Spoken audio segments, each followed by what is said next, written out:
2026-এর বিধানসভা নির্বাচনকে সামনে রেখেই এবার বিজেপি কিন্তু বেশিরভাগই পৌরসভাতে এগিয়ে।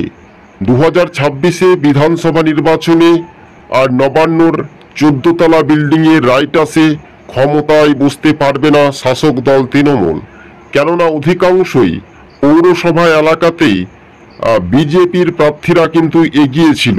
স্বাভাবিকভাবে কিন্তু রাজ্য রাজনীতিতেই পৌরসভা এলাকাতে শাসক দল তৃণমূলের বড় হার বা পরাজিত, এমনটাই মনে করছেন রাজনৈতিক মহল। তবে 2026-এর বিধানসভা নির্বাচনে নিরিখে শুভেন্দু অধিকারীর একটা অঙ্কের হিসেবে বলছে 130 থেকে 140টি আসনে কিন্তু তারা বর্তমানে এগিয়ে রয়েছে আপাতত। কিন্তু বিশেষ মুহূর্তে রাজনৈতিক সমীকরণ এবার কিন্তু একটু মনোযোগ দিয়ে যদি বিজেপি খাটাখাটি পরিশ্রম করে যদি দেখে, তাহলে ভোটারদের যে মতাবেগ বা ভোটারদের কতটা উজ্জীবিত করতে পারবে শাসক বনাম বিরোধী, এটাই এখন দেখার একটা বিষয় রয়েছে। তবে রাজনৈতিক মহলে দর্শক বন্ধুদেরকে জানিয়ে রাখি, সবচেয়ে গুরুত্বপূর্ণ খবর, 140টি আসনে কিন্তু এগিয়ে থাকতে চলেছে বিধানসভা নির্বাচনের নিরিখে, কেননা বেশিরভাগই পৌরসভা এলাকাতে। এবার 2026-এ কিন্তু তৃণমূলের সরকার কিন্তু থাকবে না, একেবারে স্পষ্ট। টিভি সকাল ইউটিউব চ্যানেলটি যদি ভালো লেগে থাকে অবশ্যই চ্যানেলটিকে সাবস্ক্রাইব করে সঙ্গে থাকুন। এদিকে ব্যারাকপুরের বিজেপির নেতা প্রাক্তন সাংসদ অর্জুন সিং থেকে কৌস্তব বাগচিতের মতো হেভিওয়েট নেতারা সরাসরি প্রতিজ্ঞা করেছে তৃণমূলকে ভোটে হারানোর জন্য।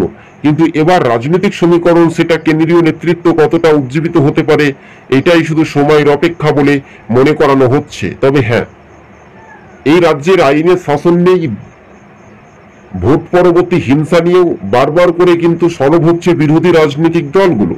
তবে অধিকাংশই মানুষজন এবার মনে করছেন যে বিজেপি, অর্থাৎ যেই পৌরসভা এলাকাগুলিতে, প্রতিটি পৌরসভা এলাকাগুলিতে বেশিরভাগই তৃণমূল পরাজিত হয়েছে, পিছিয়ে আছে, আর সেই মতাবেগে অনুযায়ী কিন্তু মুখ্যমন্ত্রী মমতা বন্দ্যোপাধ্যায় 2026-এ সরকার আর টিকবে না। বিগ ব্রেকিং নিউজ, রাজ্য রাজনীতিতেই একটা বড় চমক।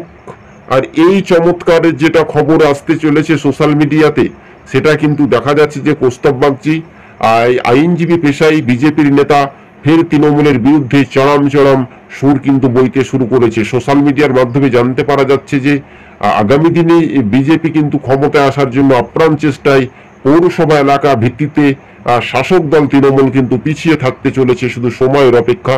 বিধানসভা নির্বাচন 294টি আসনের মধ্যে কিন্তু ম্যাজিক ফিগারে কিন্তু তৃণমূল ধারে কাছে পৌঁছাতে পারবে না বলে এমনটাই মনে করছেন বিশেষজ্ঞ থেকে রাজনৈতিক মহল, ফের ক্ষমতা হারাবে।